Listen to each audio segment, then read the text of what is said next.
Akkam jirtu daawwattoota keenyaa kun miidiyaa koodha amma yeroo oduuti oduu waliin Abdii Waaqbayyanaa. Miseensonni ABO kaleessa jechuun hagayya 27 bara 2020 mana murtiitti dhiyaatan.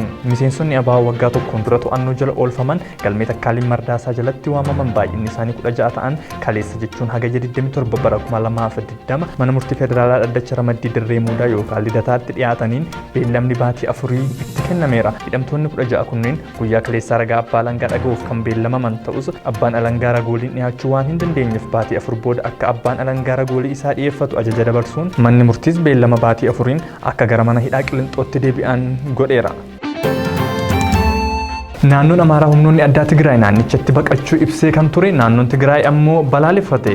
Poolisoonni Amaaraa naannoo addaa Tigraay 60 baqatanii naannoo Amaaraa dhufanii jechuun naannichi beeksise. Haa ta'u malee naannoon Tigraay ibsi naannoon Amaaraa waa'ee humna addaa dubbate waan hin jirredha jechuun deebise. Daayirektarri dhimmoota koominikeeshinii naannoo Amaaraa obbo Gizaachuu Mulunee ibsa kaleessa kennaniin miseensonni humna addaa naannoo Tigraay hidhannoo waliin naannichatti galuu himan. Dabalataanis kanneen nutti baqatan jedhan harki caalaan isaanii dhalattoota Tigree ta'uu ibsuun kaan dhalattoota naannoo Walqaayit, Raayyaa fi Amaaraa kan ta'an isaanitti dhufuu dubbatan. Kanneen dhufanis hidhannoo isaanii irraa hiikuun kaampii tokko keessa qubsiifnee jedhan daayirekterichi. Dhimma kanarratti kan gaafanne itti gaafatamaa itti aanaa waajjira koominikeeshinii naannoo Tigraay obbo Haddush Kaasaay garuu haasaan kun sangaan dhale jechuu yoo ta'e malee dhugaa miti dhara jechuun BBC'tti himan.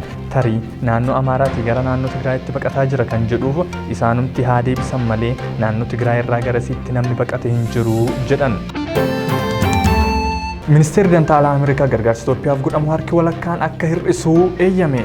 Foreign Policy akka gabaasitti ministeerri dhimma alaa Ameerikaa Mike Pompeo biyya isaanii gargaarsa Itoophiyaaf gochaa jirtu walakkaa akka dhaabdu eeyyama laataniiru. Kunis sababa mootummaan Doonaald Tiraamp biyyoota sadeen Itoophiyaa, Misirii fi Sudaan dhimma hidha haaromsaa irratti mariisisuuf yaalii godhe mormuun keessaa bahuu isheetiin kan yaadamedha jedha gabaasichi. Gabaasichi murteen kun torban kana keessa kan murtaa'e yoo ta'u haaluma kanaan Ameerikaan gargaarsa Itoophiyaaf kennitu keessaa doolaara miliyoona 130 hir'isuuf yaaddee jedheera. Gargaarsawwan adda citan keessaa kanneen nageenyaaf sochii farra shororkeessummaa, leenjii loltummaa, to'annoo daddabarsii namootaa fi daangaa eegsisuu irraa yoo ta'u gargaarsa balaa nyaataa fi namoomaa kan HIV fi COVID-19 godhamuu hin ilaallatu.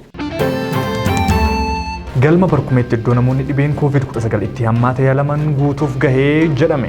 Bakki ciisichaa wal'aansa dhukkubsattoota koronaa vaayirasii wal'aansii addaa barbaachisuuf guutuu isaa giddugalli wal'aansa COVID-19 galma Barkumeetti qophaa'ee beeksise. Galmi Barkumee giddugala wal'aansa koronaa vaayirasiitiif jijjiirame kun kutaalee addaa tajaajila oksijiinii kennanis guutuuf akka jiru beeksiseera. Booda kana Itoophiyaan qorannoo hanguma dabalte hammi namoota qabamanii saalaan dabalaa jira. Afrikaa baharraa amma namoota vaayirasichaan qabamanii olaanaa galmeessitees jirti. Itoophiyaatti gabaasa qorannoo sa'a 24 darbeetiin namoonni 1186 dhibee COVID-19 qabamanii namoonni 20 ammoo lubbuun darbanii jiru. Oduun hagayya 28 bara 2020 qopheeffanne kana fakkaata ture waan waliin turtaniif galatoomaa.